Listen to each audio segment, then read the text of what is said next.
Bom, boa tarde a todos, desculpe a demora. Estávamos tentando achar os demais palestrantes, mas aconteceu alguma coisa, né? Então, paciência, acontece. Obrigado a quem está presente, aqui ao vivo e pela internet. O tema de estudo das pesquisas em ecossistema, sobre ecossistemas e pesquisa científica na Amazônia, ele é fundamental porque ele nos orienta para que lá da pesquisa das instituições, das pós-graduações principalmente, tem que ir, né? A gente não pode ficar isolado das tendências futuras, porque pode correr o risco de eu começar com um projeto de tese de doutorado, por exemplo, hoje, e daqui a 3 anos ele já não é mais quente, né? Hoje de manhã eu estava na sessão lá de vitrine tecnológica, eu estava apresentando lá um protótipo que nós estamos desenvolvendo, e a gente demorou demais para terminar a pesquisa do protótipo, e quando terminou já não tinha mais tanta importância assim, porque uma empresa entrou, e o que salvou era a inteligência artificial que estava embarcada, e foi o que salvou o projeto, na verdade, né? Então, a ideia de criar esse espaço hoje era chamar instituições que poderiam nos ajudar a orientar a pesquisa no uso da biodiversidade e no uso da biotecnologia dos recursos amazônicos. Queria agradecer ao Guilherme, do Instituto Vale, por estar aqui e compartilhar conosco a visão do Instituto a respeito do tema, né? Deixa eu pegar aqui rapidinho.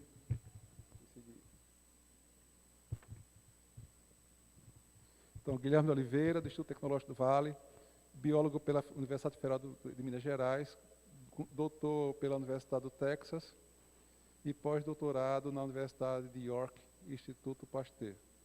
Ele foi pesquisador da Oswaldo Cruz e titular do Instituto Tecnológico do Vale na linha de genômica ambiental. Rapaz, a gente precisa conversar mais sobre genômica, que é uma coisa que me encantou em 2015 lá na Espanha. E é o diretor científico do Instituto Tecnológico do Vale em Belém. Guilherme, obrigado. Por favor, palmas para o nosso palestrante.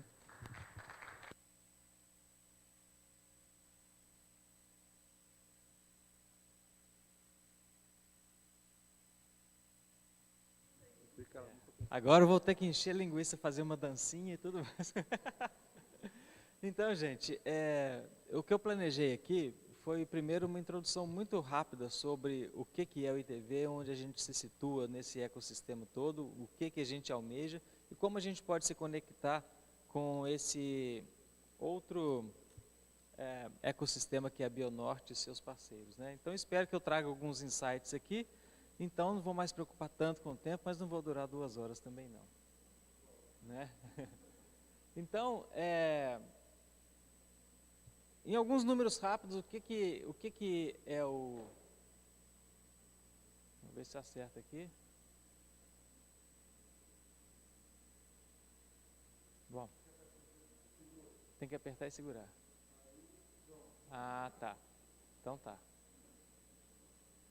Vamos ver se acerta com isso. Então, vamos lá.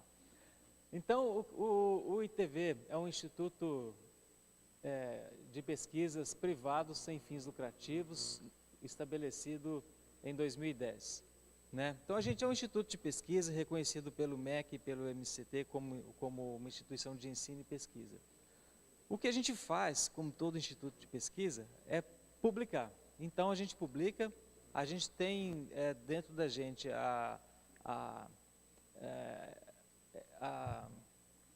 esqueci a palavra em português.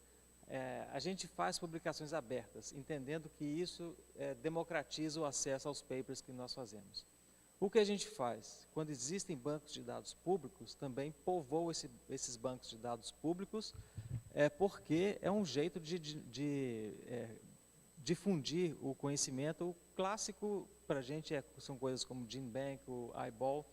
E quando não existe um banco de dados público, a gente tenta criar uma infraestrutura para hospedar essa informação e poder difundi-la, né?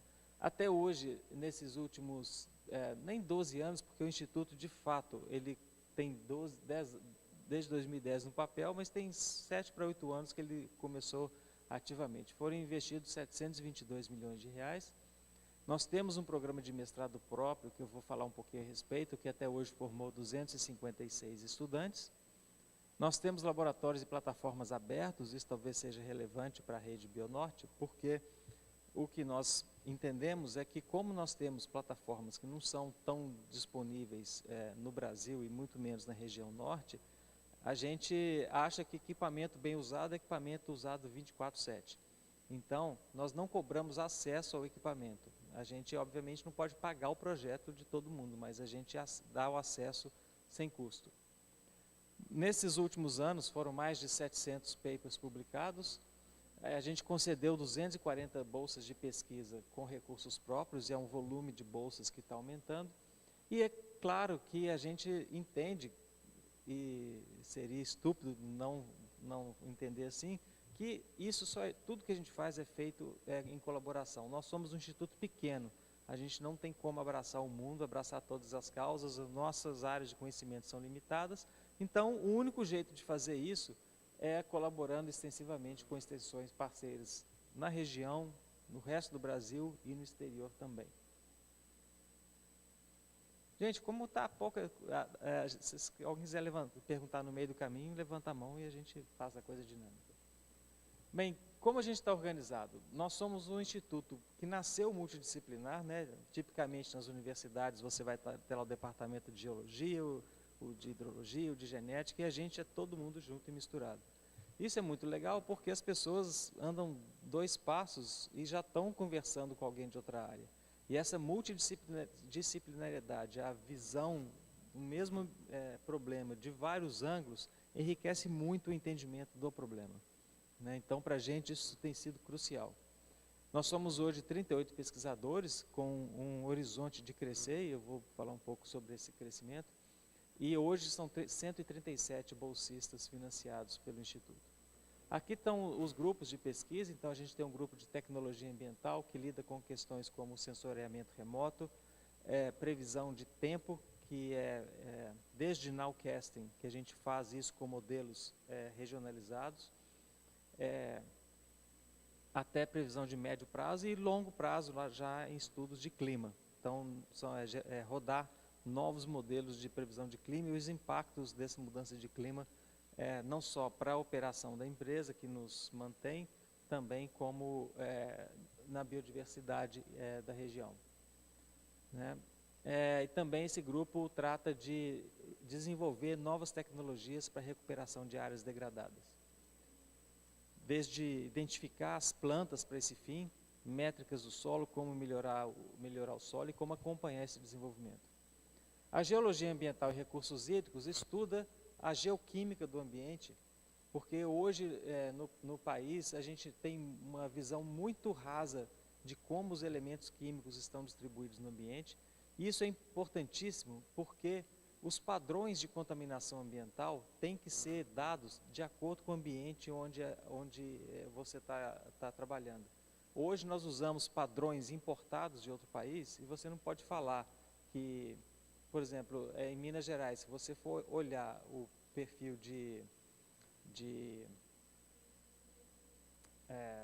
qualquer elemento aí, sei lá, chumbo na água, ele é característico daquela região, e às vezes a história geológica daquele lugar traz alguns elementos que são naturais dali. O elemento que eu estava pensando era arsênio. Né? Tem áreas contaminadas com arsênio naturalmente, então você não pode imputar essa contaminação a nada mais do que a história daquele ambiente. E por outro lado, quando esse perfil muda, você sabe que aconteceu alguma coisa. Né? O grupo de biodiversidade e serviços ecossistêmicos, o nome explica, né? E a gente faz a biodiversidade desde taxonomia até análises ecológicas. O grupo de genômica ambiental trata de estudos genômicos, genéticos e também estudos de DNA ambiental. É uma tecnologia que a gente usa para monitoramento dos ambientes a partir de amostras ambientais, ou solo, ou água, ou até mesmo do ar. E o grupo de ciências de dados, né, tudo isso aqui gera muito dado. O grupo de ciências de dados organiza toda a informação e depois viabiliza a transformação dessa informação em conhecimento via ferramentas, especialmente aprendizado de máquina e inteligência artificial. E finalmente o grupo de socioeconomia, porque tudo que a gente estuda aqui, nesse ambiente, tem gente envolvida, né? E a gente não pode considerar o ambiente, ou muito mais nos trabalhos que visam melhorar a vida das pessoas através da bioeconomia, obviamente a gente tem que entender as pessoas nesse ambiente. Então, é assim que a gente se organiza. Financiamento e cooperação. 98% do nosso financiamento vem da Vale, até esse ano, né? Através de projetos de pesquisa, e esses projetos são captados olhando fundo na empresa, entendendo, por um lado, os problemas que são de operação da empresa, para que a gente entender como que a gente pode fazer pesquisa e colocar conhecimento numa área que é relevante, e também com as ambições da empresa, né? Ela tem ambições públicas muito amplas e difíceis e que requerem uma base de conhecimento para se chegar lá. Por exemplo, a meta florestal hoje é de conservação de 400 mil hectares de áreas nativas, né? Então, conservar não significa simplesmente você colocar fazer um muro ao redor e tá pronto. Até a conservação hoje tem efeitos econômicos. Por exemplo, se você tem uma fazenda e tem uma área preservada, você pode, ao manter uma área preservada que está sob risco de desmatamento porque ela está ou desprotegida por lei ou numa área de pressão muito forte, se você preserva essa área, você pode obter créditos de carbono através do mecanismo de REDD+. Então, é importante que você preserve essa área, mas também caracterize essa área, não só em termos de quantidade de carbono estocado, mas além do carbono, outras coisas vão começar a entrar nessa conta, como a dinâmica de água, a biodiversidade protegida e outros serviços ecossistêmicos. Né? Então, a gente entende, outra ambição da empresa é de tirar 500 mil pessoas da extrema pobreza. Né? E isso não é um programa assistencial. Quer dizer, tirar a pessoa da extrema pobreza talvez seja a parte mais fácil, difícil é mantê-la fora da extrema pobreza.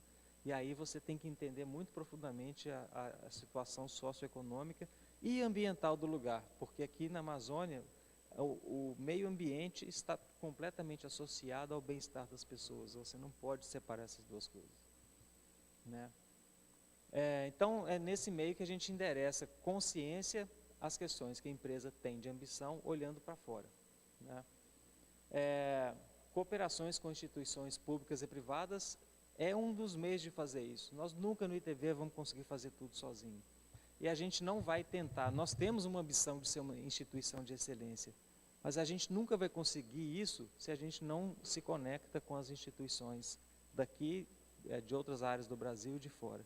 Então, essa rede de cooperação é importantíssima para que a gente alcance um sonho de ser essa instituição. A política de laboratórios abertos, eu já falei, e é importante também porque a gente sabe, né, às vezes é um empurrãozinho que um projeto super bacana precisa para chegar em um lugar melhor. Né? Bom, a gente faz tudo isso através de acordo de cooperação com as instituições públicas e privadas no país e de fora. A gente não é uma instituição de fomento, né? Apesar de eu ser muito procurado por pessoas que têm projetos, às vezes, super legais, para ver se consegue um recurso para fazer o projeto, a gente não faz isso. A gente faz projetos em colaboração. Né? E aí a gente tem o escopo do que a gente trabalha. Então, muitas vezes eu tenho que declinar, apoiar projetos bacanas, porque nós não somos agência de fomento. Para 23, o investimento direto em P&D com os parceiros está na ordem, bom, a gente está no processo orçamentário, mas deve ser na ordem de 8 milhões. O direto, né, recurso repassado diretamente, mas muito disso é indireto também. Então, se eu colaboro com uma pessoa para fazer, sei lá, o genoma da arara azul, indiretamente eu estou investindo nesse parceiro também, porque eles serão, às vezes você tem pessoas que vêm treinar no ITV, as coautorias de paper, né? Então é um investimento indireto, mas esse aqui é repasse direto para viabilizar a colaboração. Tá? Tudo isso tende a crescer porque o nosso orçamento e como a empresa hoje entende o papel do ITV em gerar o conhecimento necessário para ela crescer, já prevê um aumento significativo desse investimento e, naturalmente, esse investimento nos parceiros vai crescer junto. Eu ensino, nós temos hoje um mestrado profissional que é multidisciplinar, então ali entra de tudo, entra de sociólogo a biólogo molecular, né? A gente tem poucas disciplinas específicas e depois as disciplinas são customizadas para o projeto daquele ou daquela aluna. Esse slide já está um pouco velho, eu fico feliz de saber que hoje nós temos mais mulheres do que homens no curso. Nós temos também, a gente tinha a meta de aumentar a quantidade de presença de negros, e hoje a gente está com 33% de pessoas autodeclaradas negras, o que é um número, a nossa ambição era de 30%, então chegou mais, mas ainda não está na representatividade da população que a gente quer ter, né? Então tem trabalho a ser feito. 36% dos alunos vêm da empresa, e isso tem sido muito bom para que a gente permeie um pouco de cabeça de ciência dentro da empresa, sabe? Saber as pessoas entenderem o que elas fazem com dados, como tem que captar dado, tratar dado, analisar esses dados, como que elas podem dar uma outra cara à interpretação dessa informação e também como elas podem nos demandar para fazer pesquisa, que às vezes chega sem uma pergunta muito bem trabalhada e tem sido muito útil nesse sentido. E tem algumas pessoas também que vêm de outras empresas. O que a gente chama de demanda social é que o curso é aberto para qualquer pessoa que queira participar, né? Aqui eu queria chamar a atenção, nós estamos na 9ª turma, o curso é grátis, mas tem um programa muito legal que é a Bolsa para Estudantes do Pará. Essa bolsa é oferecida a estudantes do Pará que têm baixa renda e que têm um projeto de pesquisa associado a um dos objetivos de desenvolvimento sustentável. E a gente tem colhido muita gente bacana com esse programa, e é dos nossos queridinhos no ITV, né? E além do nosso programa próprio de mestrado, a gente colabora muito fortemente com programas de doutorado no país inteiro. Porque nós somos pequenos e essa nossa multidisciplinaridade, apesar de ser uma vantagem, ela cria um problema com a CAPES que não sabe nos entender, né? Então, a gente preferiu pontualmente participar de programas de mestrado onde nós orientamos. E aqui está a distribuição dos alunos no país. Acho que esse era o último slide, mas aqui tem meu contato se alguém quiser. Agora, provocado aqui, eu queria trazer alguns pontos sobre como que a Bionorte pode integrar essa movimentação toda, né? Para nós no ITV foi colocado para a empresa de que a gente já fez muito trabalho na área de Carajás, não só por conta do nosso trabalho, mas de outros. Talvez Carajás seja a área mais estudada da Amazônia hoje. Mas a ambição amazônica da empresa, que também está pública, nos empurra para expandir esse horizonte de Carajás para a Amazônia. A gente tem coisas aí pelo Brasil também, mas nosso foco, sem dúvida, é a Amazônia. E é muito fácil de entender o porquê. O futuro da Vale está na Amazônia, né? O Pará é de onde sai hoje 60% da produção da empresa e é onde sairá mais disso no futuro. E, por outro lado, o Pará colhe muito recurso financeiro pela presença da empresa aqui, né? Então, a gente ter uma inserção maior na Amazônia é importante porque o impacto da empresa transcende a bacia do rio Itacaiunas e a região por onde a estrada de ferro corre até São Luís. Então, é esse entendimento e a ambição de ter um impacto amazônico que vai nos fazer crescer, né? E esse movimento já começou. Como que a gente pode se inserir? Primeiro, um conselho que eu tenho, olhando para os meus colegas acadêmicos, é chamar para conversar, não falando só o ITV não, mas ou institutos privados ou as próprias empresas, porque sem entender o problema da empresa é difícil da gente falar como do que você tem que fazer. E eu falo isso assim, vestindo o chapéu, porque quando eu estava na Fiocruz, eu tinha um projeto financiado pela Vale, e eu, do meu lugar, achava que eu ia mudar o mundo, sabe? Quando eu vim para o ITV e eu olhei o projeto por outro ângulo, eu vi que meu projeto estava completamente fora, né? Ele era um projeto bacana, sabe? Eu publiquei bons papers, mas ele não tinha nada a ver. Por quê? Essa conversa não acontecia, sabe? E há uma dificuldade, de fato, dela acontecer de uma forma azeitada. Porque as pessoas não se conhecem. E as empresas, especialmente uma empresa grande, vai ter dificuldade de chegar um estranho, sentar na mesa e você abre os livros todos. Então é uma conversa a ser construída. Onde a gente se insere é que a gente, conhecendo muito bem o lado da empresa e vindo do mundo acadêmico, a gente faz essa intermediação ser muito mais fácil. Então é um ponto de entrada legal de quem quer colaborar com a empresa, mesmo em áreas que a gente não faz nada, a gente pode apontar para onde e azeitar essa ligação, né? No caso da Bionorte é mais natural que seja via ITV mesmo. E também porque a gente sabe e tem um mandato da empresa para atuar nas áreas que interessam a ela, olhando tanto para dentro quanto para fora. Então, um exemplo hipotético aqui, se você quiser fazer um projeto sobre, sei lá, sobre monitoramento de sei lá, tucunaré, não adianta abordar a empresa, que eles vão mandar para a gente, entendeu? E aí a gente sabe como que se encaixa no grande esquema das coisas. Então é muita conversa e ter um pouco de paciência para que essa conversa fique azeitada. O pior que se pode fazer é chegar com um calhamaço de 10 páginas e virar para a empresa: tem um projeto lindo aqui que eu gostaria que você financiasse, porque você vai colocar o seu logo e vai ser de bom impacto reputacional para a empresa. Não funciona assim. Né? A empresa vai fazer coisas que importam, estão na estratégia dela, mas não, se ela quiser alcançar a reputação, tem meios muito mais rápidos e eficientes para isso. Então não é por aí mesmo. A empresa não faz a ciência pela reputação. O resultado da ciência é que vai trazer essa reputação a reboque.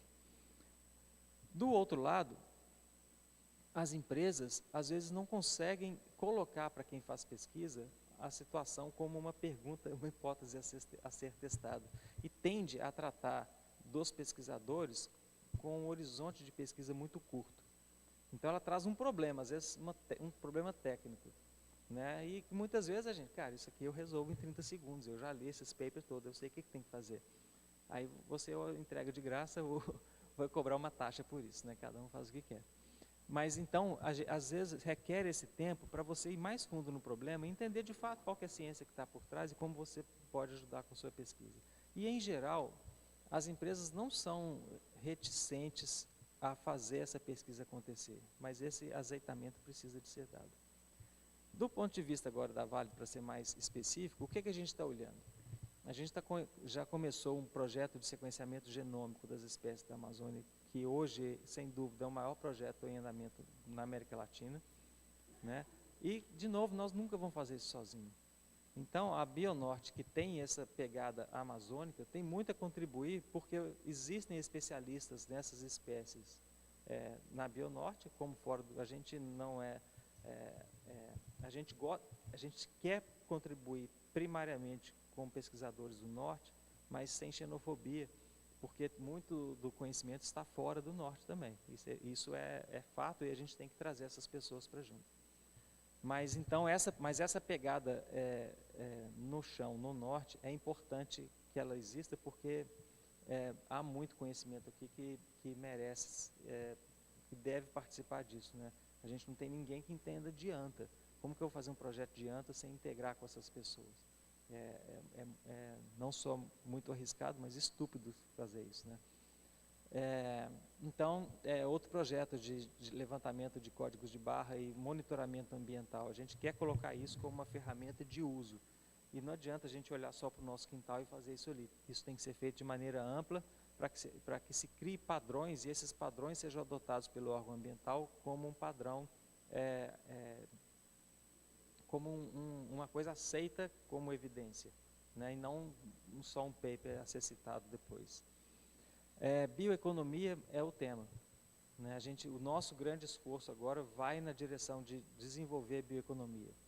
Mas tem coisas que a gente não sabe fazer, e o próprio Fundo Vale, que é quem implementa isso, tem as empresas que sabem fazer muito bem. Plantar SAFs é uma coisa que não precisa do ITV fazer pesquisa. A pesquisa, a gente pode mudar os arranjos, né, como você de repente trata o solo, qual é a sequência. O que a gente está fazendo é mais nessa linha de buscar a pesquisa que vai ajudar um SAF a ser melhor, mas não reinventar o SAF, porque ele já existe. a biodiversidade das plantas que nós usamos como são produtos de interesse econômico, né? Como eu mencionei na sessão anterior, a gente usa muito pouco dessa biodiversidade e desconhece a grande parte dela.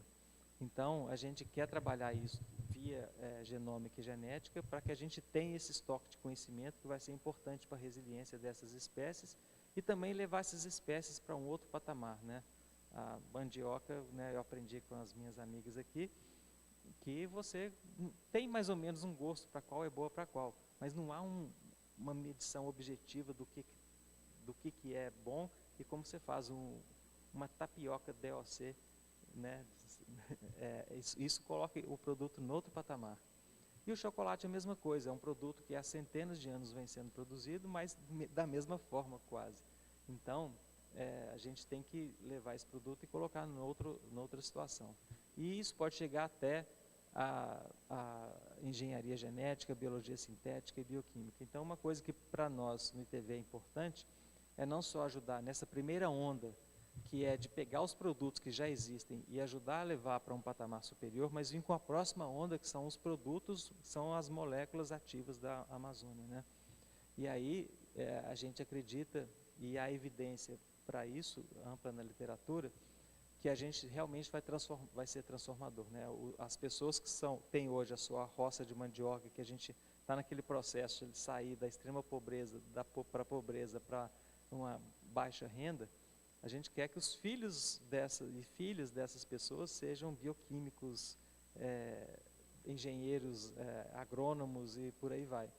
Então, mas isso precisa de tempo para amadurecer, né? E com a biodiversidade e o patrimônio genético que existe na Amazônia, precisa de muita gente se envolver nesse movimento, né? Ninguém sozinho vai conseguir fazer. E o pior que a gente pode fazer, e aqui um tapinha na mão minha, que vem do mundo acadêmico, mas de todo mundo aqui, é que a gente, na academia, tende a estudar o nosso bicho, a nossa planta, o nosso problema favorito. E a gente tem que largar a mão disso, porque a gente tem que estudar as coisas que são importantes para o desenvolvimento do país, para retirar as pessoas da pobreza, né? Não adianta eu estudar a borboleta mais linda do mundo, eu posso gerar conhecimento e, de fato, algumas vezes a gente vai descobrir uma enzima super bacana numa borboleta dessa. Mas as chances disso acontecer são pequenas. E o único jeito de fazer essa prospecção de biodiversidade, que a gente chama de blue sky, quer dizer, eu vou lá ver o que eu consigo, né, sem saber, é fazer isso em volume. Então, as moléculas ativas, a gente precisa dessa estrutura para fazer em volume. Não adianta o seu estudante estudar uma, o meu outro, dela outro. A gente precisa criar uma infraestrutura que nós vamos fazer 20 mil por ano. Sem isso, a indústria de química de produtos naturais não quer extrato bruto ou extrato semi-refinado. Eles querem moléculas ativas e, se tudo der certo, com mecanismo de ação conhecido. E isso não tem. E no Brasil tem numa escala muito pequena, né? Então, nós precisamos nos organizar como consórcios, e a Bionorte é um consórcio já, né? Que talvez, como eu não conheço tanto a Bionorte, mas muitos dos que eu participei são consórcios que as pessoas se juntam, mas cada um continua fazendo o seu. A gente tem que se juntar e fazer junto. Isso vai fazer a diferença, mesmo, sabe? E tem muitos exemplos aí pelo mundo. Eu não estou criticando a Bionorte, que eu desconheço, mas se for similar ao que eu vejo em muitos lugares, produz muita coisa bacana, mas produz produtos individualizados, né? Então, você já estava... Deixa eu... Já cutucou, né? Direito à resposta. A gente tem que descutucar, né? Só para lembrar, na palestra de abertura, a Patrícia Maia mostrou como é que a Bionorte saiu de um esquema de junta, mas estão separados, para junta com o esquema de quase todo mundo junto, né? E a gente tem passado por uma situação interessante. Nós estamos entrando na segunda geração de cientistas, das quais parte deles foram alunos da Bionorte. E tem sido uma quebra de paradigma muito forte, porque dentro desse termo, ecossistemas de pesquisa, de redes de pesquisa, como é que consolida essas redes, né? E está lá, a Bionorte surgiu de uma rede, né? O programa de pós-graduação surgiu como uma solução para que a rede conseguisse se sustentar. Quando o governo federal sinalizou, nós não vamos mais investir em redes, E é isso que eles têm sinalizando o tempo todo. E a forma como eles encontraram para acabar com as redes que já existiam na área de biotech foi: vou fazer a rede Brasil. E a sorte das redes Nordeste, Norte, Centro-Oeste e Sul foi que a rede Brasil não funcionou, porque se tivesse funcionado, teria sido pior, né? Do ponto de vista de rede, né? Porque você tem razão, juntar um bando de pessoas só porque é uma forma de acessar recurso, mas se não tiver foco, a coisa complica. E aí sim, eu acho que é fantástico você dizer, nós temos um problema que todo mundo vai trabalhar, vamos gerar volume em cima desses problemas e vamos, finalizou, pega outro problema e vamos para cima, vamos para frente, né? E tudo bem. Eu posso dizer para você que agora, estou comentando antes de começar, né, que recentemente um colega lá de Manaus levou 2 anos. Começou com o início da pandemia e eles acertaram agora um contrato com a Shell para financiar uma rede de pesquisa em cima de uma planta de interesse econômico e que eles querem bater o martelo e resolver todas as perguntas que tem sobre ela, que ainda existem, né? E ele conseguiu juntar 17 instituições, mais de 50 pessoas, mas todos focados. Como é que você, com a sua expertise, consegue resolver esse problema?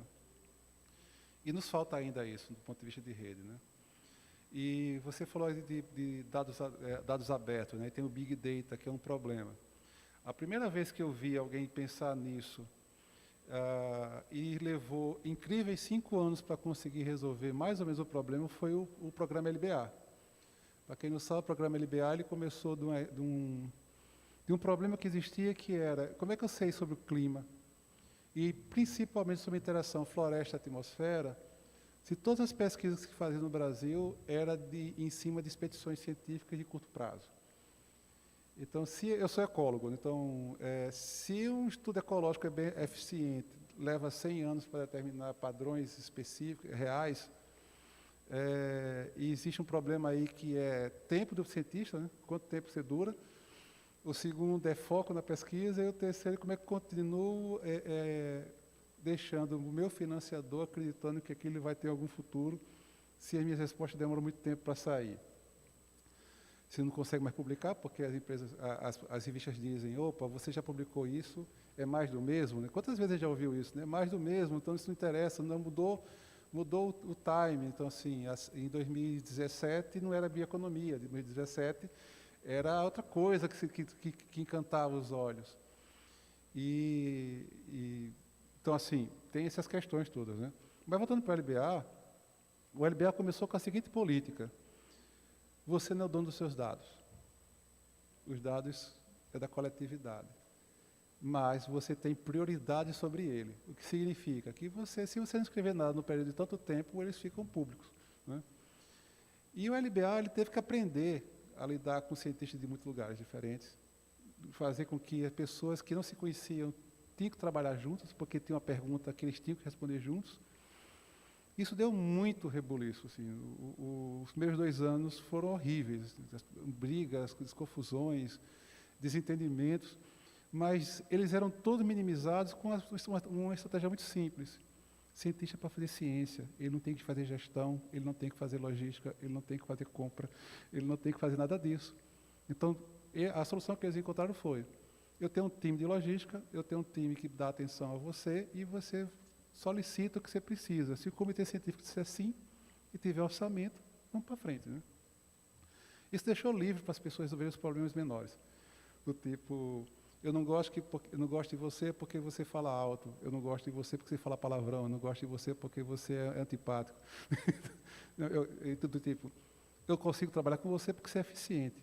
E vamos para frente, né? Ele provocou no Brasil a necessidade de gerar legislação para a ciência internacional, que é um problema que nós temos, né? A CAPES nos obriga a ser internacionais para poder ter nota 6. Se quiser chegar a 7, você tem que ter financiamento internacional de longo prazo. Mas a gente consegue lidar com pessoas de fora, a gente consegue entender que o programa tem que pensar mundialmente, e aí, de novo, né, o Instituto Vale, como é que está pensando essa coisa das interações fora do muro do Brasil ou fora do muro Amazônia. E o LBA ensinou muita coisa. E veio aí o Geoma, perdão. Depois veio o Ato, atualmente o Ato. São programas grandes que você diz assim, eu estou juntando pessoas diferentes, que não se conhecem, e conseguem trabalhar efetivamente juntas depois que passar daquela curva de aprendizagem e de maturação. Mas parece que os programas de pós-graduação que eventualmente sustentam isso não entendem muito bem a coisa, né? E o LBA tem um programa de pós-graduação que foi criado dentro dele, que não é dele, mas que foi criado dentro dele, que é o Clima Ambiente. E o Clima Ambiente teve que se retrair para poder crescer e depois para poder expandir de novo, né? Então, eles estão agora na fase, eles passaram a fase de começaram grande, multi-institucional, mas é focado só em duas instituições aqui lá do Amazonas, encolheu nos últimos anos e agora estão expandindo de novo. Precisaram reaprender e refazer as coisas. Mas eles têm uma pergunta. Na verdade, eles têm 5 perguntas muito focadas, né? E todo mundo que trabalha para aquele programa tem que ajudar a responder aquelas perguntas. Hoje eles estão entrando para a fase 4 do programa.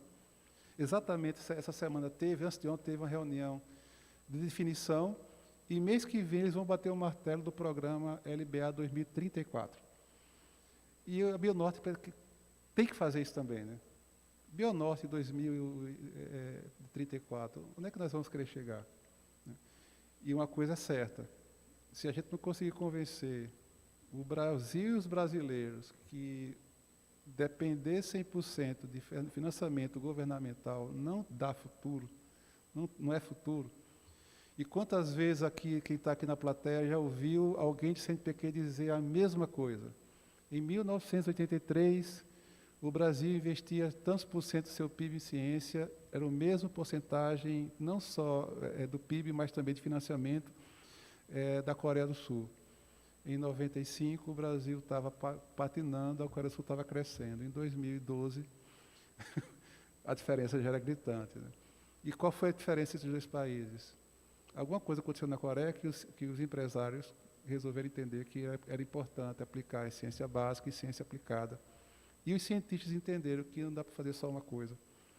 Eu tenho que fazer as duas, ou eu tenho um grupo que trabalha com as duas. E eu aprendi umas coisas interessantes na Espanha. A Espanha fez a Olimpíada, você lembra da Olimpíada de Barcelona, né? E eles engataram num esquema de transformar a Catalunha num grande centro empresarial, assim, de indústria de transformação, indústrias grandes. E fizeram o dever de casa deles, investir em energia, né? Se você quer fazer um polo industrial, precisa primeiro investir em infraestrutura. E veio a bolha lá da imobiliária em 2014, 2015, que pegaram eles assim forte. E tudo aquilo parou. Foi a primeira vez que eu vi na minha vida as centrais de produção de energia elétrica paradas porque não tem consumo, né? Uma dívida gigantesca. Isso, obviamente, impactou as universidades. Então, vocês terem uma ideia, professores permanentes de universidades públicas da Catalunha foram demitidos em massa. Tem um instituto lá de pesquisa que trabalha com quase tudo. Imagina uma Embrapa, um INPA, um Museu Guild, tudo junto num lugar só. Eles perderam 100 cientistas em 2 meses. Foram todos demitidos. E ficou 35 para tomar conta de tudo, que não podia parar, né? E a solução que eles tiveram foi essa. Como é que eu integro? E o departamento de química de uma dessas universidades, a solução que eles encontraram foi pegar um aluno de doutorado, transformar a tese dele em uma coisa muito específica, para transformar essa tese em como é que eu transfiro conhecimento para o setor privado e como é que eu trago do setor privado as demandas. O que eu estava falando? Eu não entrega um projeto pronto. Vai lá, conversa com o cara, negocia com o cara, depois você me traz ali o que o cara precisa, o cara cria confiança em você, no time e obviamente vem as coisas, né? E esse cidadão é o coordenador de todos os projetos importantes do Departamento de Química da Universidade Autônoma de Barcelona. O titular não é o coordenador geral do projeto, é esse cidadão, ele que conversa com as pessoas, ele que sabe qual é a meta, é o detentor da meta, e ele que consegue fazer a tradução da linguagem. E eles conseguem manter o departamento funcionando, mesmo com a crise econômica 2014, 15, 16, 17, 18, que conseguiram hoje estão bem. Então, assim, mas eu tenho uma curiosidade. Como é que o Open Lab de vocês funciona, de verdade?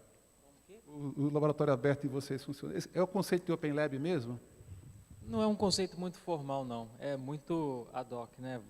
Você precisa, olha, eu queria acessar o, sei lá, o sequenciador, o que eu preciso de fazer? E a gente discute caso a caso. Não existe nenhuma formalidade a respeito, não. Até porque a demanda nem é tão grande, porque muitas vezes as pessoas procuram, eu queria fazer o genoma disso aqui. Aí eu falo, o custo dos reagentes é esse. Eu falo, então, muito obrigado. Porque, infelizmente, é a situação que a gente vive hoje, né? Mas tem sido assim. Antes que eu domine a fala, alguém quer fazer algum comentário, fazer alguma... Por favor.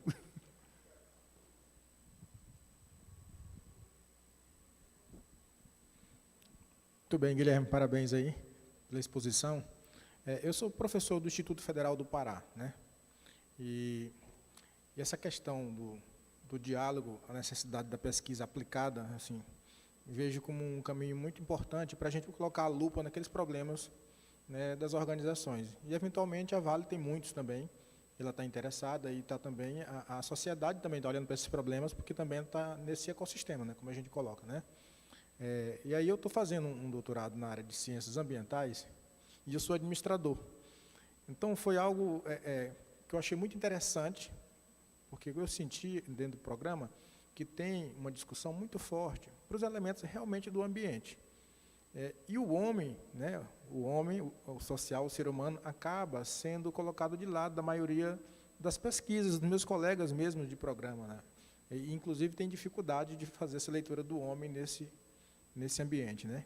Então, quando você colocou a socioeconomia lá no final, eu achei muito, muito importante, porque a gente vem no ambiental, lá com o Valfree, né, e vem os dados e tal, mas a discussão nossa da Amazônia, eu acho que a gente precisa fortalecer muito essa discussão do sujeito Amazônia nesse processo, né? Tanto as pessoas que trabalham na capacitação mesmo, que a Vale tem esse problema também, tem que trazer mão de obra de fora, a questão das graduações também não dialogam muito bem com a problemática das soluções de engenharia que a Vale precisa, né? E tem todo esse enfrentamento, né?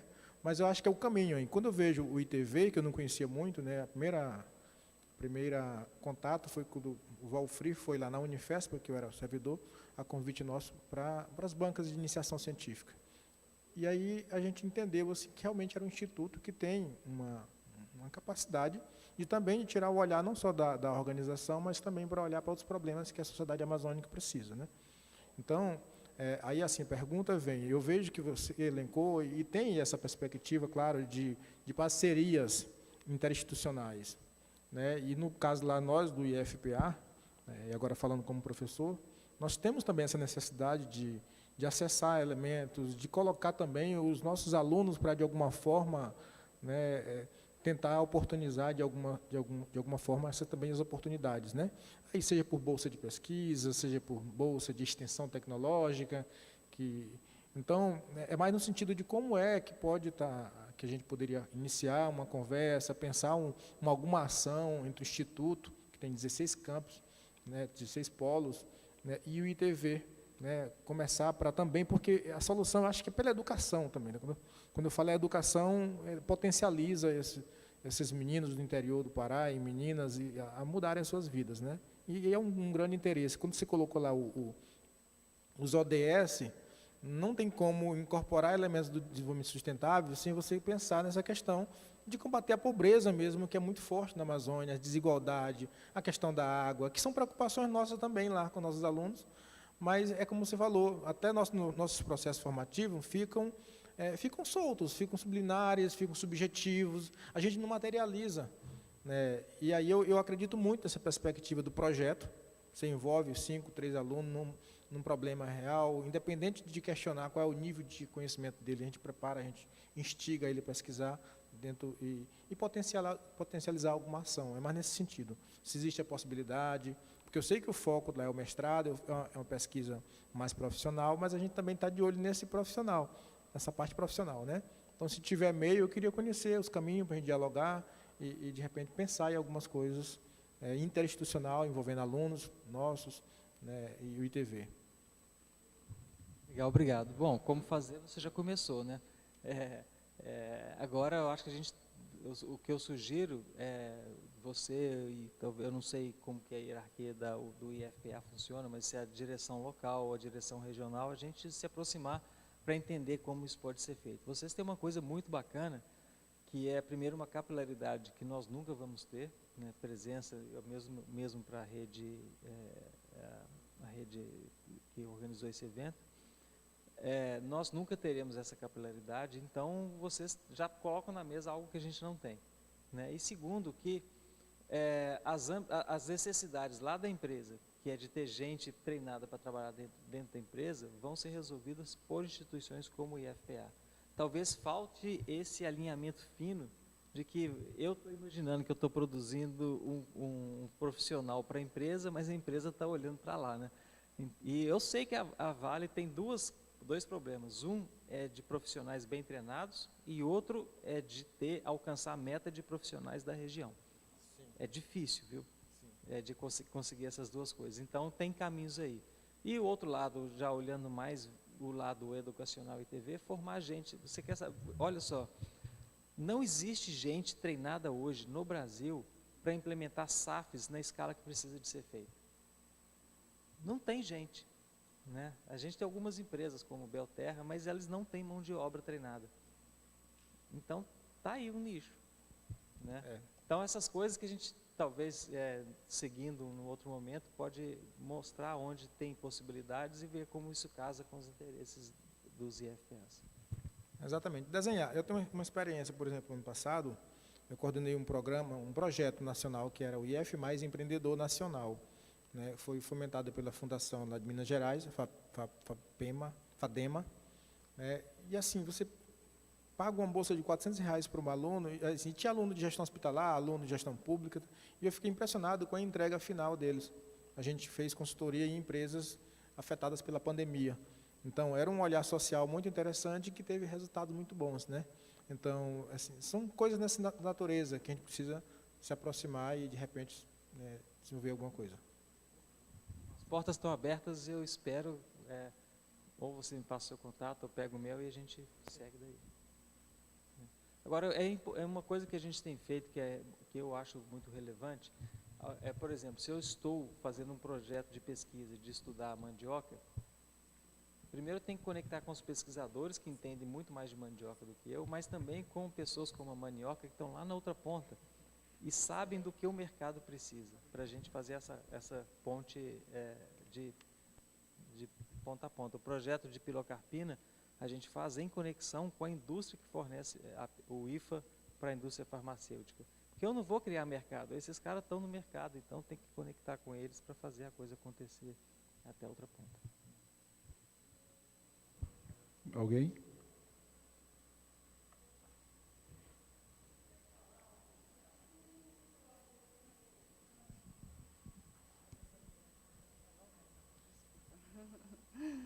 Boa tarde, eu sou a Karina. A minha pergunta, não é bem uma pergunta, talvez uma provocação, não é nem uma fala específica ou atuação do ITV, mas o que vocês ficaram aí discutindo no começo sobre essa formação de pesquisas em parceria, colaborações, redes. Que caminho será que a gente pode pensar, em termos das instituições de pesquisa e de fomento da Amazônia, para, de fato, ter uma colaboração entre as instituições, tanto as daqui, né, da Amazônia, quanto externas? Porque, às vezes, eu fico com a impressão que temos uma rede, a Rede Bionorte e tal, mas que, na verdade, é um programa de pós, mas para cada um está fazendo o seu. Ou eles estão, de fato, formando grupos de pesquisa colaborativa. E que caminho será que a gente pode pensar para fortalecer a colaboração, que isso vai impactar muito na qualidade e no alcance dos trabalhos? Então, eu posso dizer para você que o início da Bionorte, lá em 2008, era a visão de alguns que conseguiram convencer outros tantos que era importante começar a trabalhar juntos. Em 2017, a gente já sabia que tinha melhorado muito esse aspecto. E hoje a gente consegue mostrar que, apesar de existir alguns satélites ainda, de pesquisadores satélites, está se juntando mais, né? O desafio que nós temos hoje é de deixar de olhar para dentro da gente e começar a olhar para quem está do lado. E aí, de novo, vem aquela coisa do... Não adianta você chegar com o projeto pronto de interação se isso não me apetece, né? Todas as vezes que a gente vê grandes ideias vindo de cima para baixo, nunca funciona. A minha universidade fez um convênio com a universidade sei lá da onde e não tem aderência porque quem faz o chão de fábrica não interage. Então, apesar da integração ter que ser feita, o reitor da UIF Pará com o presidente, o diretor técnico científico do ITV, se não tiver já ali na conversa inicial, pessoas que vão desenvolver de fato o convênio, né, a parceria, interessadas e dispostas a fazer a conexão, não vai funcionar, né? Eu acho que esse projeto que saiu agora há pouco, a Amazônia Mais 10, é um passo importante nessa direção. E me preocupa quando, eventualmente, lá, quando saltar o resultado, eu via aquelas frustrações, do tipo, panelinha, não, beneficiou o grupo A, B, C e D, não deu certo.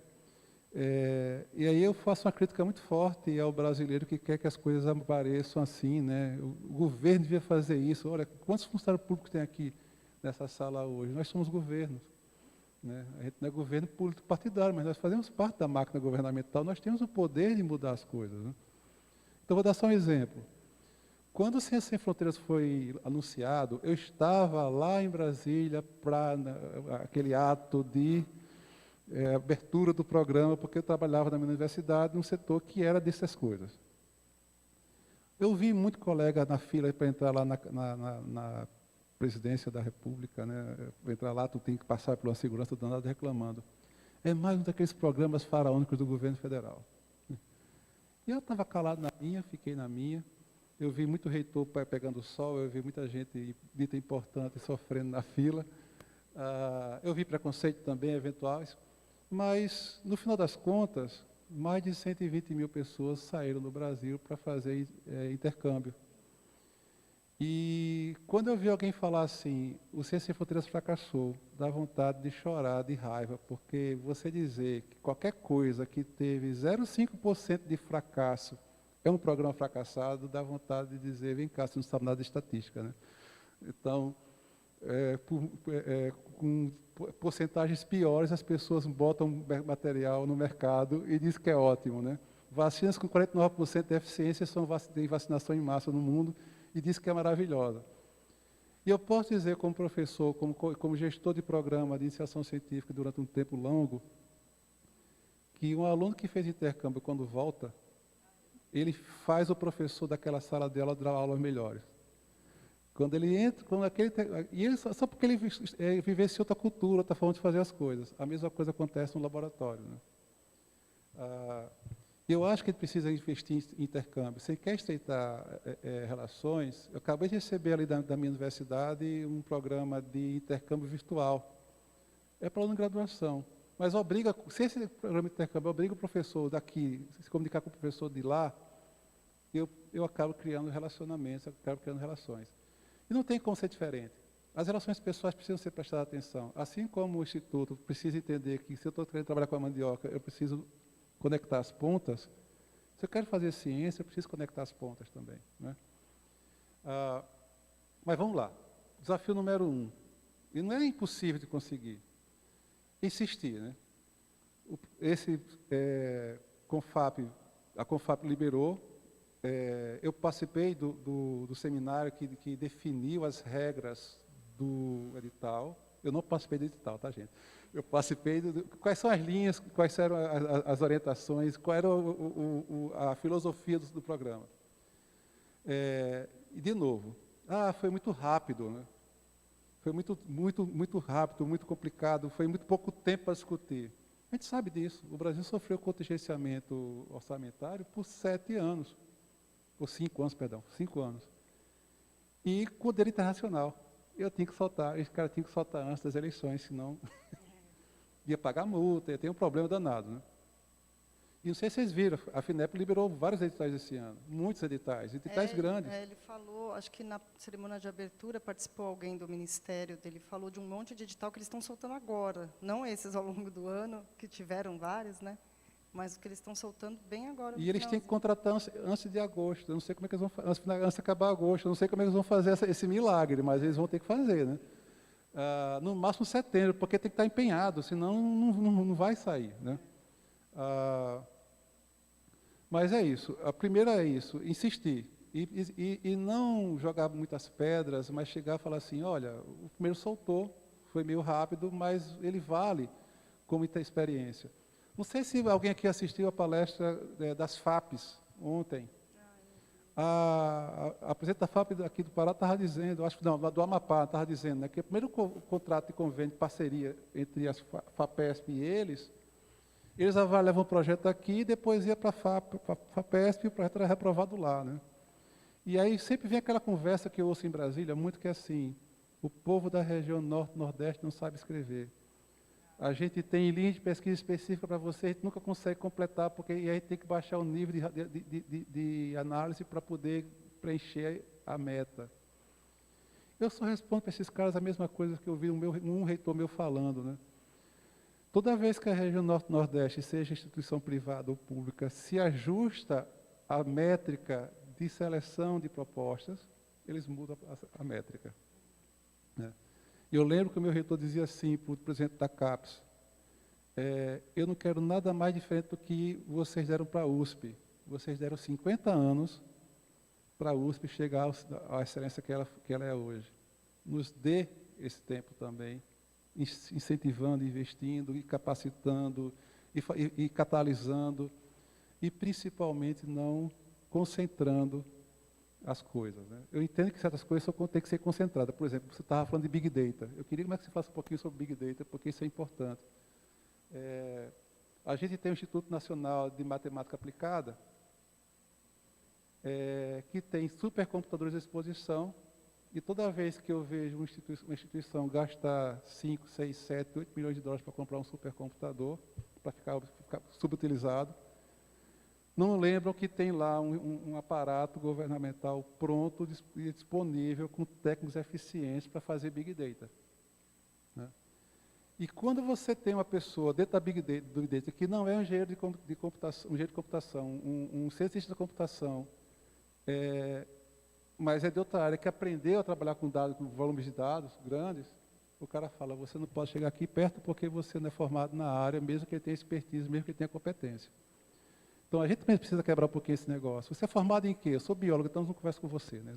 Então, mas sabe qual que é o problema? Eu que também trabalho com Big Data, quem é da área de computação não fica trabalhando com a gente, com os biólogos. Eles vão sair para a empresa para ganhar dinheiro, porque o mercado fora paga bem, né? Então, você não tem. Lá na minha faculdade tem biologia e tem ciência da computação. Você não consegue captar os meninos da ciência da computação, porque eles são tudo contratados. Então, os biólogos e os outros que estão tendo que se virar. E dá trabalho, mas no final a gente consegue dar certo. Eu também precisei usar o Santos Dumont, o computador do INCC, para fazer uma análise, e era um edital, eles mandaram um formulário que tinha um monte de pergunta de computação sobre cada um dos algoritmos que eu ia usar. Eu não fazia a menor ideia, eu não preenchi aquilo, né? Aí, quando deu o prazo, eles devolveram, falando, olha, para a gente ver se aprova ou não, você precisa responder essas perguntas. Aí eu respondi, eu falei, olha, eu sinto muito, eu não faço a menor ideia de como responder essas perguntas, né? Não é a minha área, eu não conheço os algoritmos a fundo, e eu não tenho ninguém na minha equipe que pode me ajudar. Aí ele me respondeu, tá bom, seu projeto está aprovado. Por isso que é bom ser sincero, gente, a gente tem que ser sincero. Porque eu acho que eles, né, estavam precisando ocupar o computador deles e aí aprovaram. Obrigada, gente.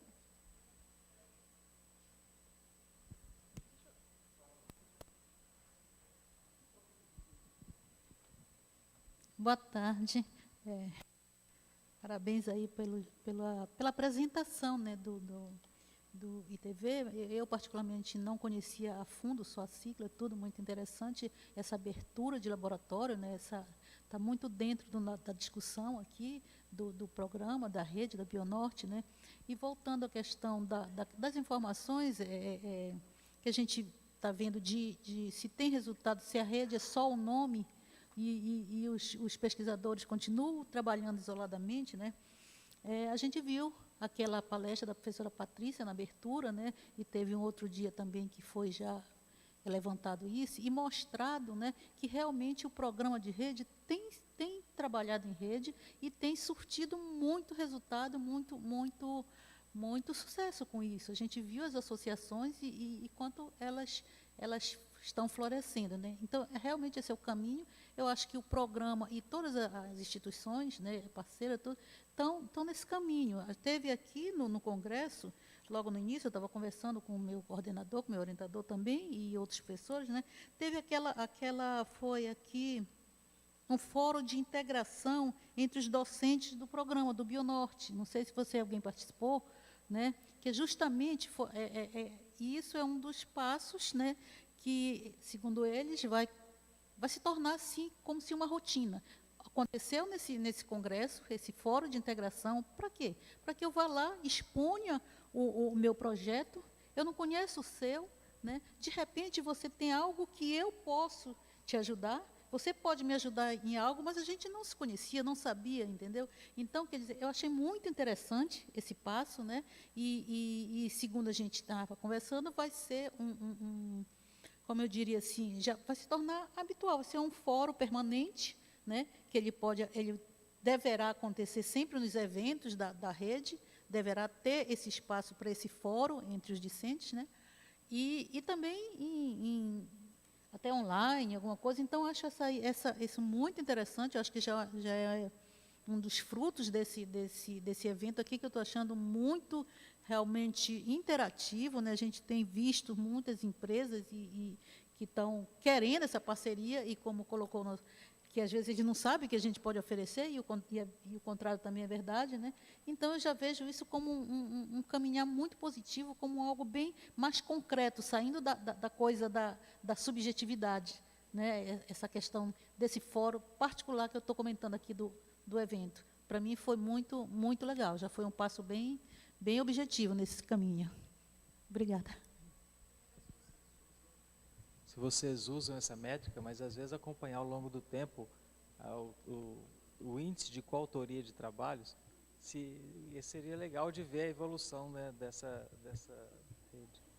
Essa métrica, esse é um dos pontos de avaliação da CAPES, sabe, o resultado, né, os produtos que vieram a partir dessa integração. Não é só, o meu nome é aqui, o meu nome é ali. Não, é o que essa integração resultou em quê? Então, isso é um ponto de avaliação da CAPES, inclusive. Perfeito, ótimo.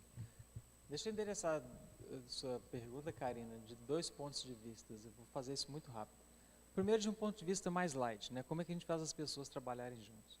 Então, a gente tende, né? A gente tende a chamar os amigos para fazer uma rede, né? E isso tem um lado bom e um lado ruim, que são pessoas que já conhecem e tal, mas o lado ruim é que todo mundo quer participar, mas na hora do vamos ver, eu vou continuar estudando a minha bactéria, ela o fungo dela e você só a planta.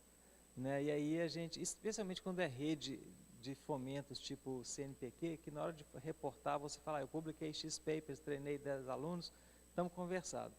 Né? Então eu acho que a gente deve buscar primeiro por expertise que de fato complementam o que a gente quer fazer. E se eu estudo bactéria, mas estou a fim de estudar de repente a bactéria associada à raiz da castanheira, perfeito, né? Então, mas as pessoas têm dificuldade de sair do quadradinho dela. E a gente tem uma coisa muito ruim na ciência, na academia, que a gente tem um lado muito arrojado, mas um lado muito conservador, que é de, não, a sua carreira é legal porque você estudou essa bactéria a sua vida inteira. Não existe isso. O mundo não funciona assim. Então, mas a gente na ciência tem essa coisa. Não, se você tem um trabalho em bactéria, outro em fungo, outra coisa, você é o quê? Mas você sabe daqui vem isso? Eu tenho que estudar a mesma coisa a vida toda, da métrica do prêmio Nobel. Né? Um prêmio Nobel, em média, tem que trabalhar na mesma coisa por 38 anos e meio. Pois é, então Essa é a média. eu já me lasquei, né? Eu fico pensando que um ecólogo jamais ganhará um prêmio Nobel, né? Imagina um microbiologista que trabalha com pesquisa e buscando bioprocessos ou bioprodutos. Ele nunca vai chegar lá. Né? Então, um lado é esse, é juntar as pessoas e abordar, seja uma agência de fomento, um edital aberto, uma empresa, alguém, com uma proposta unificada, sabe? Muito ruim quando se aborda qualquer um, o projeto eu e eu mesmo, porque eu sou o bacanão da parada. É legal fazer uma rede. Mas isso é muito assim, é uma maneira mais informal. Uma maneira, agora o outro lado disso, de formalizar isso de uma maneira mais grandiosa um pouco, mas isso requer um bocado de energia. Uma das minhas pesquisadoras favoritas é a Mariana Mazzucato, que é uma economista do UCL. E ela implementou para a comunidade europeia um negócio que chama Mission Based Project. E isso é muito legal, porque, por exemplo, você pode ter uma missão. Eu estou falando disso porque eu sei que está na sua área. Nós queremos voltar que o Brasil seja o principal produtor de castanha do Pará no mundo. Né? Porque, para quem não sabe, não é mais o Brasil, é Bolívia. Isso requer muita coisa, não requer só fazer o genoma da castanheira. Requer, sei lá, você saberia melhor do que eu o que requer. Mas requer também você ter parcerias com o governo, você ter parcerias que estão usando, como a Shell, isso como modo de abordar as questões ESG da empresa. Você tem os produtores de castanha, então você cria essa rede e fala, oh, isso aqui não é uma questão de pesquisa, é uma questão de como a gente trata o mercado, isso aqui é uma questão de logística, isso aqui é uma questão de... E aí você monta esse quebra-cabeça. Isso é lindo, mas dá um trabalho danado. Sim.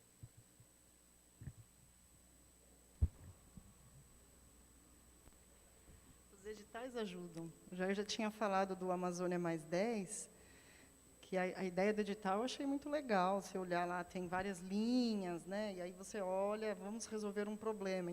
Né? Então, os eixos, os problemas a serem resolvidos, que eles envolvem tanto uma visão multidisciplinar, e aí você tentar ver pessoas de diferentes áreas para responder aquela pergunta central, né? Como essa exigência de edital, de exigir que tenham tantas FAPs envolvidas, tantos estados envolvidos, né? Estimulando que aquela pessoa que, às vezes, tem uma expertise, mas tem trabalhado sempre na mesma área, com uma ou duas comunidades, também tem a oportunidade de expandir e incluir outras. Né? Eu acho que o financiamento e esses editais, que, no final, os editais são os próprios cientistas que fazem, né? Que são as CONFAPs, os cientistas envolvidos, que pensam nos grandes problemas e aí meio que forçam os pesquisadores a trabalhar desse jeito. Né? O diabo aí é o seguinte, que aqui no Brasil tem esse edital, que é muito legal nesse sentido, mas eu não sei se daqui a 2 anos vai ter um edital igual. Se você está na Europa ou nos Estados Unidos, você sabe que porque você vai levar 1 ou 2 anos para armar esse jogo. E aí você está pronto para entrar no edital. Porque em 2 meses vai ser uma coisa meio acochambrada mesmo. Né, não dá tempo. Mas é melhor com ele do que sem ele. Né? É para começar, né? Porque acho que muitos... Não é muito fácil trabalhar também em rede. Tá? Agora que tem, né, Google Meet, essas coisas, é mais fácil, mas há uns anos atrás não tinha. Né? Então, a gente mandou uma proposta para esse edital agora do Amazônia Mais 10, e foram 7 FAPs que a gente mandou, conseguimos juntar tudo isso. Mas é uma rede que já está trabalhando há 15 anos. E aí a gente vai incorporando outras pessoas, outras instituições, né, foram entrando, uns foram saindo e tal, mas assim, está sendo amadurecido há 15 anos para hoje a gente conseguir fazer uma proposta que, não sei se vai ser aprovada, mas... Bom, deixa eu dizer que mais 20 anos você está apto a ganhar o prêmio Nobel. Eu tive a experiência de participar de projetos, desses projetos que se repetem há 20 anos lá na Europa. E lógico que tem que amadurecer muita coisa, né, aqui. É notório que a Amazônia Mais 10 ele veio para favorecer quem já tinha rede montada. Mas também ele veio para estimular para quem não tem rede. Né? Quem não tem uma rede montada, monte a sua. Né? E eu sou um desses que está assim, eu tinha a chance de entrar numa rede e tinha a chance de criar uma rede. A gente apostou na chance de criar uma rede dentro de uma rede que já existia. Porque a rede que já existia já estava envolvido, não estava interessado nesse edital. E nós fracassamos vergonhosamente. Assim, uma rede de 3 instituições indo para 4, e não deu tempo. Essa que foi a verdade, não deu tempo de maturar uma ideia que tivesse dentro da expertise do edital, né? E, apesar de individualmente todo mundo poder atender às necessidades e tal, mas aquela ideia de que eu tenho que fazer uma proposta robusta para que eu tenha chance real de conseguir chegar lá. A gente tem uma chance muito grande de muita gente conseguir esse edital, porque a estrutura de avaliação desse edital é um pouquinho diferente do que vem sendo programado, né? As FAPs não vão entrar como avaliadoras de mérito. Elas vão checar documento. Foi falado isso ontem, né? E quem vai avaliar é um comitê geral. E aí tem os seus problemas, né? Quem é esse comitê geral, aqui é a bronca, né? Mas a gente não pode também desconfiar de todo mundo, né? E o que se espera é que, de fato, daqui a 3 anos vai ter de novo? Depende de quê? Do sucesso desse edital. Porque é dinheiro externo. Lógico que tem dinheiro interno, mas a Confap, quando entra com recurso, como a FAPESP entrou como a FEA depositário dele da Confap, ela fala assim, aqui tem tantos milhões de reais. Quem quer aderir a isso? E esse edital em particular, ele vinha sendo costurado há mais de ano. E não estava acontecendo, até que alguém resolveu dar um empurrãozinho porta dentro, falou assim, quem quiser entrar, entra agora, e foi essa coisa que todo mundo imaginou. Não, isso aqui foi meio às pressas, não foi. Só que estava demorando demais, porque é aquele negócio, né? A gente tem uma estrutura de apoio à pesquisa, à ciência, tecnologia e inovação no Brasil, que ela é capenga. Essa que é a grande verdade. Vamos lá. Eu não sei como são as FAP, a FAP aqui do Pará, mas 90% dos funcionários da FAP do Amazonas são bolsistas. 2 anos depois caem fora, né? Aí vem mais outros novos, e aí tem que aprender, e tem que não sei o quê. Então, é muito complicado. E não sei, a FAP aqui não sei, mas lá eu conheço bem a FAP, e eu sei que o recurso que a FAP alcançar, que ela consegue arrecadar, além daquele que vem da de informática do Distrito Industrial de Manaus, garanto que ele pode contratar mais gente ou menos gente, porque ele não pode gastar mais do que tantos % do orçamento anual dela. E é uma porcentagem ridiculamente pequena. Você pode gastar pouco se os servidores que trabalham com você têm garantia de empregabilidade e salários adequados, né? Então, eu imagino que o Instituto Tecnológico da Vale tem um quadro pequeno, mas é altamente qualificado e recebe um salário digno para isso, né? Então, a gente precisa valorizar, primeiro, a mão de obra qualificada. Nesse aspecto, a gente precisa dar um quebra de paradigma de novo, que eu estou acostumado a entender a métrica de pesquisa básica ou pesquisa aplicada que o cientista diz para mim que é aplicada. Agora eu preciso colocar a métrica que eu vou atender o mercado e vou chamar o empresário para avaliar. Porque, né, tem que chamar o cara. Aí ele não sabe avaliar. Então, essa curva de aprendizagem, a gente precisa ter paciência e dar tempo para que a coisa aconteça. Então, como o Guilherme estava falando, vamos conversar, a gente tem que conversar, vai brigar, então, não adianta querer casar, cara. Vamos flertar, depois paquerar, depois pegar na mão, depois dar um selinho, depois namorar, para depois casar. Isso leva tempo, né? E a gente não tem a gente tem pressa. É engraçado como o brasileiro tem pressa. E ele se frustra muito rápido, e ele abandona, porque assim não deu certo em 2 anos, vamos partir para outra. E aí nunca vai dar certo. Né? Então, assim, amigão, alguém fala do Big Data. Então, Big Data, no Instituto, pela natureza do que a gente faz, a gente gera muitos dados. Vai dado genômico, né, é hoje o principal, mas a gente gera dados de radar meteorológico, dados de imagem de satélite, dados de drone, dado socioeconômico e por aí vai. E, além de tudo, tem um monte, se a gente gerar muito, a empresa tem um monte de dados que são gerados de biodiversidade, socioeconômicos, ambientais e por aí.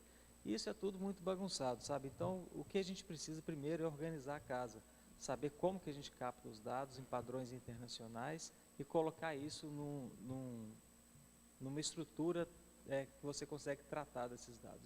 E até agora é colecionar dados, né?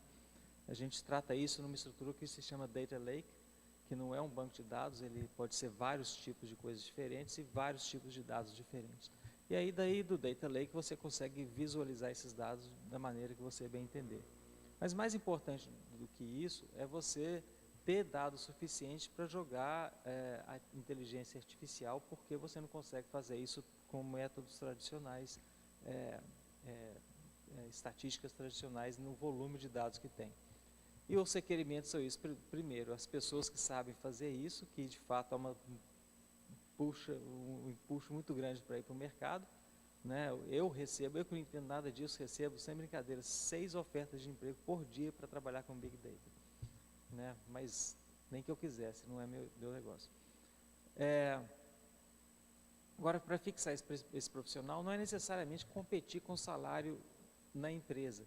É dar condições de trabalho, um projeto interessante e um salário decente.